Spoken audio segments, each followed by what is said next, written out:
Sinabi ng ama na ayaw lang daw maalala ni Ed ang mga nangyari kaya sinunog nito ang bahay nila, kaya nainis si Ed at umalis. At sa bahay ni Pinako ay pinuntahan ito ni Hohenheim pero di niya magawang kausapin si Ed. Duda daw si Hohenheim kung si Trisha nga ang nasummon nila Ed at Al, at di nila alam na nakikinig si Ed. Namangha si Ling dahil hindi na kailangang matulog o kumain ni Al. Pero sinabi ni Al na balang araw ay i-reject din ng armor ang kanyang kaluluwa dahil di ito ang tunay na katawan. Naisip ni Ling na maghanap na lang siya ng bagong armor kaya nagalit si Winry dahil nais talagang magbalik ni Al sa katawan nito. Kinabukasan ay umalis na ang ama ni Ed, kaya nagtungo sila ni Pinako sa pinaglibingan nila ng nasummon sa human transmutation. Agad silang naghukay subalit umulan at nagsuka si Ed.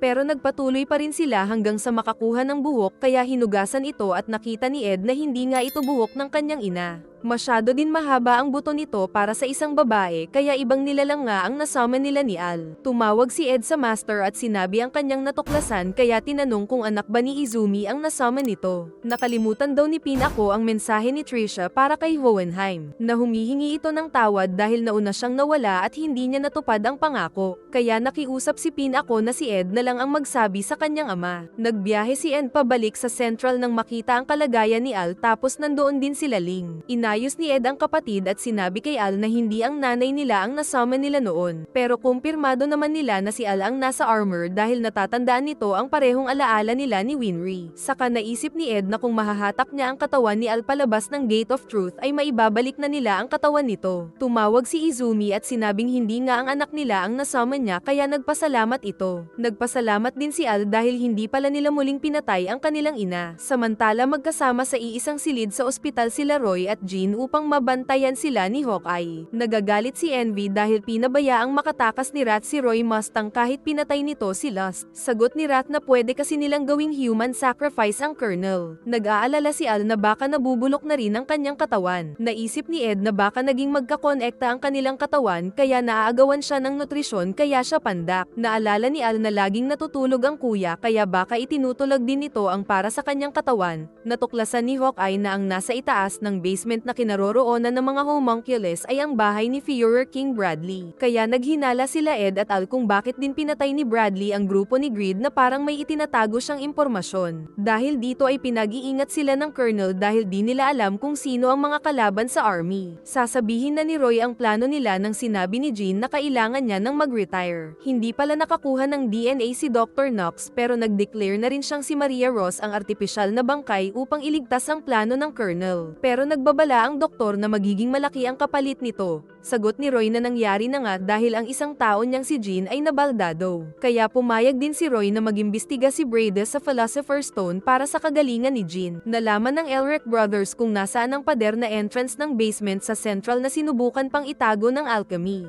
Saka dumating si Sergeant Brush at sinabing pinababalik na sila sa hotel dahil nandoon na naman si Scar. Samantala may napatay at malaki na naman ang napinsala ni Scar kaya naiinis na ang Führer. Naisip ni Ed na lumabas dahil pag sinubukan siyang patayin ni Scar ay lalabas ang mga homunculus upang iligtas siya dahil isa siyang mahalagang alay. Pero tutol si Al dahil baka mapatay siya kaagad ni Scar. Nakikinig pala sila Ling na nais daw tumulong dahil interesado siya sa pagiging immortal. Pumayag naman si Ed dahil makakatulong talaga sila Ling. Pero nang utang pala ng pagkain si Ling at ang pangalan ni Ed ang nilista nito kaya hinagi sila sa bintana at nagalit si Winry sa ingay. Pinigilan muna ni Ed na umalis si Winry dahil baka mawasak ni Scar ang automail niya kaya winasak ang ulo niya. Nagtungo si Brady kay Dr. Marco pero naunahan na siya ng mga homunculus na agad na ni-report sa Colonel. Ayaw ni Roy na sumuko si Jean pero nagalit ito dahil hindi na daw niya magagawang maglingkod sa Colonel kaya pabayaan na siya nitong mag-retire. Dahil dito ay nais ng magtrabaho ng Colonel kahit masama pa ang pakiramdam. Isang food cart ang nawasak kaya dumating si Ed at inayos ito, saka nagpatuloy siya sa pagtulong sa napakaraming tao sa bayan gamit ang alchemy dahil nais niyang makilala ng lahat. Dumating sila Roy kaya pinasakay sila para mag-usap pero di sila magkasya kaya lumabas ulit. Habang nag-uusap ay dumating bigla si Scar kaya nagsimula ang kanilang labanan. Habang nakikipaglaban si Ed ay sinasabi ni Al na sa ganitong paraan ay mapapalabas nila ang mga homunculus dahil ayaw nilang mamatay ang espesyal na sakripisyo na si Ed. Saka sabay na umatake ang magkapatid sa nakailag na ishbalan. Sa itaas ay nag-aabang sila Ling sa mga homunculus habang patuloy ang bakbakan sa ibaba Taba saka dumating ang mga militar pero hindi sila makabaril dahil ayaw doon umalis ni Ed. Sa lihim na silid ay niloko nila Roy ang army kung nasaan ang lokasyon ni Scar para mas maunang dumating ang mga homunculus. Samantala kumikilos na si King Bradley kasama si Gluttony. Nagiging masama na ang kalagayan ni Ed pero nakontra niya ang destruction power ni Scar kaya lumabas ang mga tato nito. Paparating si Gluttony nang masipa ito sa mukha dahil nag-aabang sila Ling at Lan Fan. At sinabing di ito makakatakas dahil nararamdaman nila ang aura nito. Subalit dumating at sumugod ang Führer at tinamaan ang maskara ni Lan Fan. Nahulog ang dalaga pero naputol din pala nito ang espada ni Bradley. Saka sumugod si Taba kaya tinabas ni Ling ang patay gutom. At kinuha niya si Lan Fan habang inaatake ni Bradley. Ngunit tinamaan siya ni Gluttony at tumalsik sa gusali. Kaya na-corner siya ng Führer na tinanong kung sino sila. At biglang gumamit ng flashbang si Lan Fan saka sila tumakbo pero binato sila ng espada dahil nakita pa rin sila ng mata ng Führer. Napanaginipan ni Winry noong umalis ang mga magulang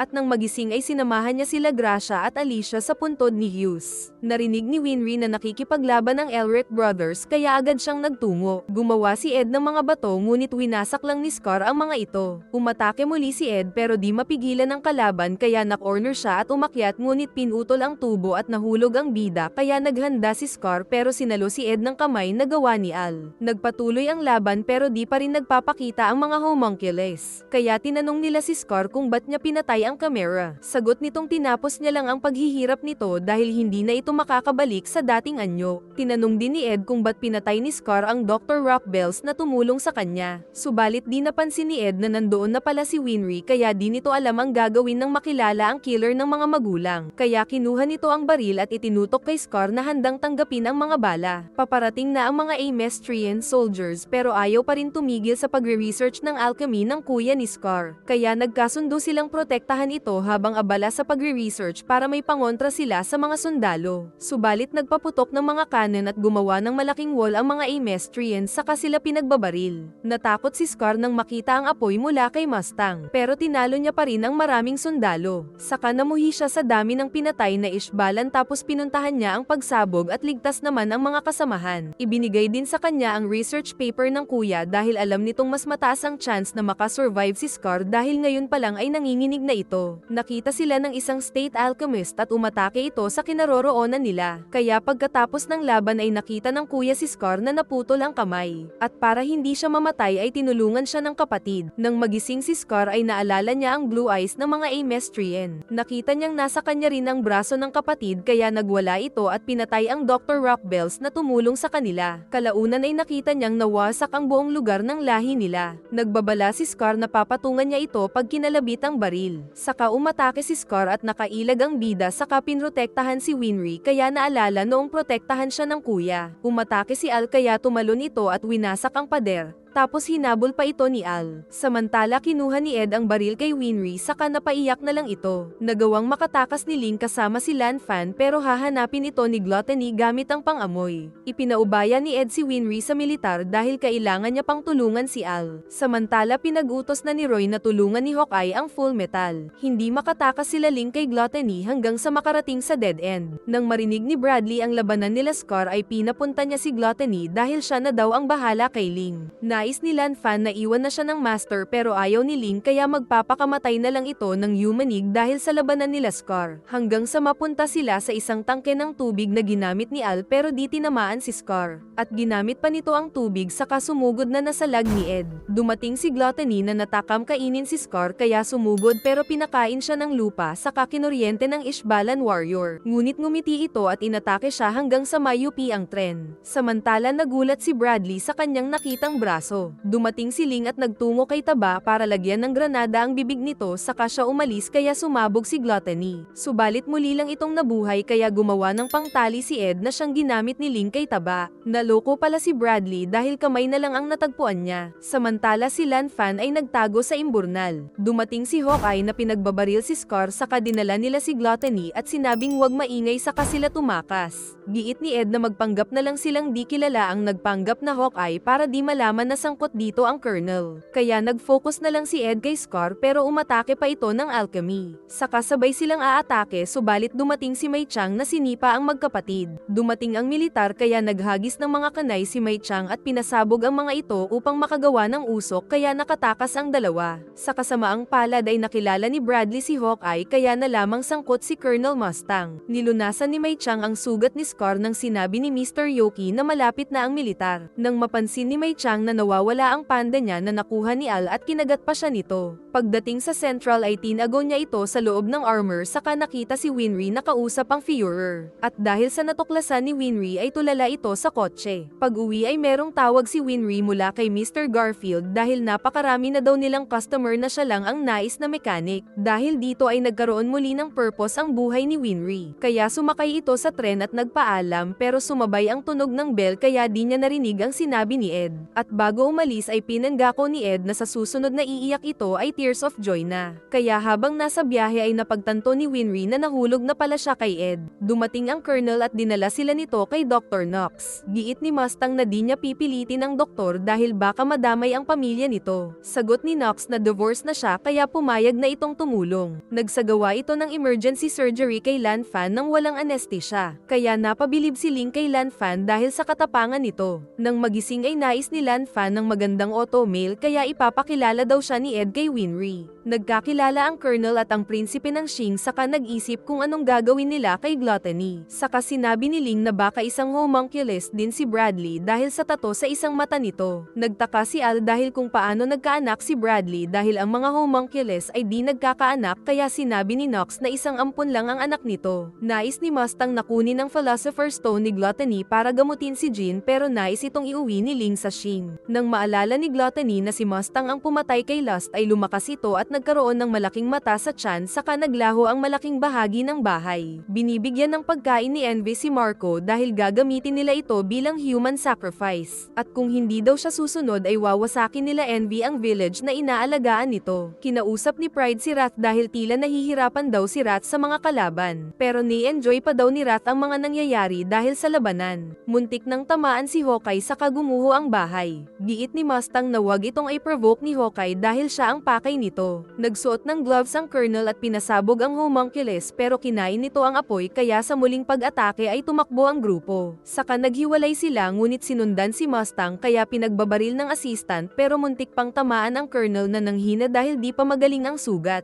Giit ni Knox na tumakas na sila pero ayaw iwan ni Ling sila Ed at Al. Samantala nakita na rin ng halimaw si Roy na agad nitong kinain. Pero isa lang palang puppet dahil dinala na pala ang Colonel sa sasakyan ngunit nagpaiwan ang tatlo para lumaban. Kaya binigyan na lang ito ng baril ni Hawkeye habang nagwawala na si Gluttony sa kakahanap sa kanila saka umalis na sila Knox. Galit na galit ang homunculus kaya kinabahan na rin ang tatlo kung lalaban pa ba sila. Subalit may nagmamasid na malaking aso na nagsasalita dahil ito pala si Envy na tinawag siyang Bansot kaya nagalit ang bida pero nais lang daw nitong kunin si Gluttony. Nais silang patayin ni Gluttony pero di pinayagan ni Envy dahil mga human sacrifice nila ang dalawa. Pero nang lumabas si Ling ay pinahabol ito kay Boy Taba. Dahil ligtas sila Ed at Al ay gumawa sila ng pader para kalabanin ni Ling si Envy. Naglaban ang dalawa at nahiwa ito ni Ling sa tagiliran pero naging ahas ang kamay nito at ang isa ay naging patalim. Ngunit nagawa ni Ling na maputol ang kanyang kamay at hiniwa ang leeg nito pero hindi natumba. Gumawa ng lagusan si Gluttony ngunit lumabas din ito agad. Saka inatake siya ng bida dahil hindi siya pwedeng kainin ni Taba, kaya binalibag na lang nito si Al kay Ed. Muntik na si Ling pero naputol niya ang paa nito. Pero nang papatayin ay kinopya nito si Lan Fan, saka sinubukan siyang iligtas ng bida kaya tinamaan ang tatlo ni Gluttony. Pinapasukan ni Al sila Ed at Ling kay Boy Taba pero wala daw itong kakayahan. Hindi matanggap ni Lan Fan na hindi niya ngayon magawang paglingkuran ang kanyang master.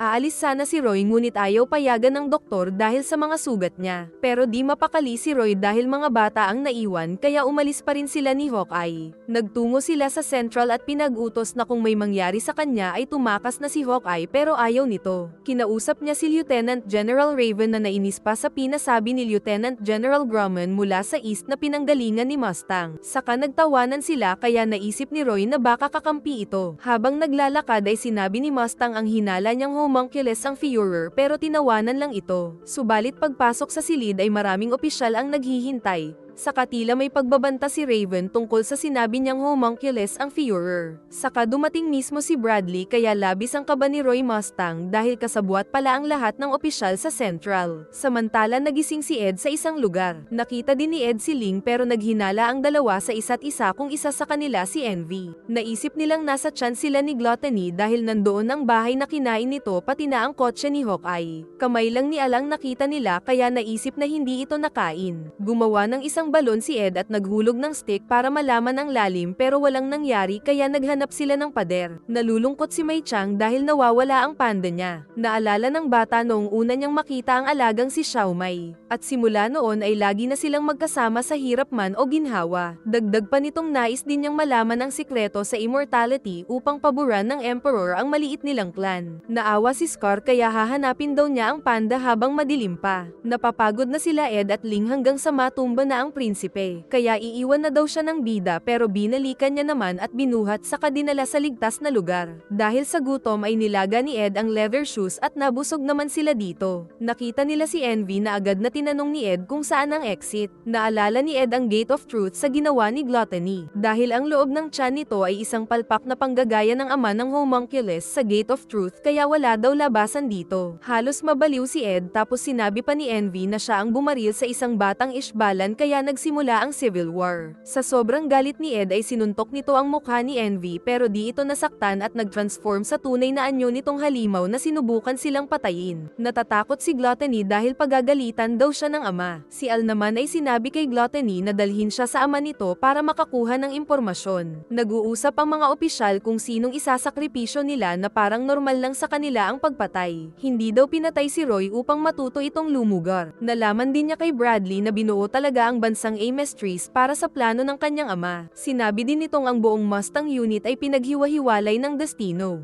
Saka dumating ang balita mula sa Personal Bureau na nais ng Führer na maging assistant si Hawkeye. Di makapaniwala si Roy sa ginawang hakbang ni Bradley para mapigilan siya sa mga plano. Samantala nagwawala si Envy at tinamaan nito si Ling. Tapos tinamaan din ng buntot ang bida patungo sa malayo. Gumawa ang bida ng isang espada at binigay kay Ling. Nag-iisip sila ng paraan kung paano papatayin si Envy lalo pa at may mga bali sa rib si Ling. Samantala nabigla si Al nang malaman na nasa Central ang ama ni Gluttony. Tumalon sa dalawa si Envy at patuloy silang inatake nang sumugod si Ling at hiniwa ito kaya napabagsak pero tinamaan din siya ng halimaw kaya si Ed naman ang sumugod ngunit naawa siya sa kaluluwa pero pinagtawanan siya nito. Kaya pinatay ito ni Ling saka iniligtas niya si Edward mula dito. Pinagsabihan niya si Ed na huwag magpapaloko dahil mga halimaw ito. Subalit na distract na naman ng Full Metal kaya binalibag siya ni Envy. Tapos nilabas nito ang dila na tila mga halimaw at tuluyang nakain si Ed. Hinahanap pa rin ni Mei Chang si Xiao Mai at nalaman niyang nakuha ito ng armor. At sakto namang nakita nila ito pero pinigilan ni Scar dahil kasama nito si Gluttony na pumasok sa isang lagusan. Pagpasok nila ay naramdaman ni Mei Chang ang maraming nilalang sa ilalim. Natatakot ang panda habang naglalakad sila sa imburnal. Saka nakita ang mga buto ng mga trespassers na pinatay ng mga gatekeepers na nasa itaas. Sa loob ng bunganga ni Envy ay nakita ni Ed ang Philosopher's Stone. Saka sinipa nito ang ngipin ng halimaw. Nakipaglaban sila Mei Chang at Scar sa mga Chimera gatekeepers. Nang lumabas ang three-headed wolf ay ginamit ni Mei Chang ang Alkeus tree saka winasak ito ni Scar gamit ang Destruction Alchemy. Subalit may mga paparating pa at natatakot si Mei Chang sa nasa ilalim. Samantala sa ibaba ay naririnig na sila ng ama ng mga homunculus. Kwento ni Bradley na siya ay kabilang sa mga baby experiment na ginawa para maging susunod na Führer kaya hanggang magbinata ay sinanay silang magduelo hanggang kamatayan. At di nagtagal ay isa-isa silang sinubukan pero namamatay lahat. At nang siya na ang nakasalang ay nakita niya ang mga bangkay ng mga kasamahan. Tinurak na sa kanya ang Philosopher's Stone kaya nakaramdam na parang winawasak ang buo mong katawan ng paulit-ulit. Nakaligtas siya sa pagsubok ng Philosopher's Stone kaya naging ganap na siyang homunculus. Tinanong ni Roy kung maaari ba itong magbalik na lang sa pagiging tao. Pero ayaw ni Bradley dahil mas malakas ang maging isang homunculus. Nakaligtas naman si Ed at nagsimulang magtulong ang tatlo sa paghahanap ng clue para makalabas doon. Inanalyze maigi ni Ed ang mga nakaukit sa bato. Kaya naisip niyang gumamit ng human transmutation para mabuksan ang Gate of Truth na siyang gagamitin nilang palabas doon. Pero kung maging palpak ito ay magdurusa si Ed na nagbukas ng gate. Nagdrawing si Ed nang nakita niyang mural sa Xerxes. Saka ayon Ayon sa mga simbolo ay naisip ni Ed na ginawa nilang Philosopher's Stone ang lahat ng tao sa Xerxes kaya natalo ang kaharian sa isang gabi lang. Kaya napatanong si Ed kung ang ama ng mga homunculus ang may gawa nito, at kung balak din nila itong gawin sa Amestris. Di ito sinagot ni Envy at sa halip ay pinagamit ang Philosopher's Stone para walang maging kapalit ang pag-open niya ng Gate of Truth. Nagsimula na si Ed at nabuksan na ang malaking mata. Dahil dito ay nagsimulang ma-decompose ang kanilang mga katawan. At habang nasa lagusan ng Gate of Truth ay nag-focus si Ed na makarating sa tamang lagusan kung saan nakita ang kanyang braso at binti. At kasabay ng pagbukas ng pinto ni Gluttony patungo sa kanyang ama ay siyang pagdating ni Ed sa loob ng Gate of Truth pero may dalawang gate at nakita niya doon ang katawan ni Al na sinubukan niyang kunin pero pinigilan siya ng kanyang gate ngunit ayaw din sumama ng katawan ni Al dahil ang kaluluwa ni Al ang hinihintay niya. Pero pinilit pa ring buksan ng bida ang gate at nangakong magbabalik upang kunin siya.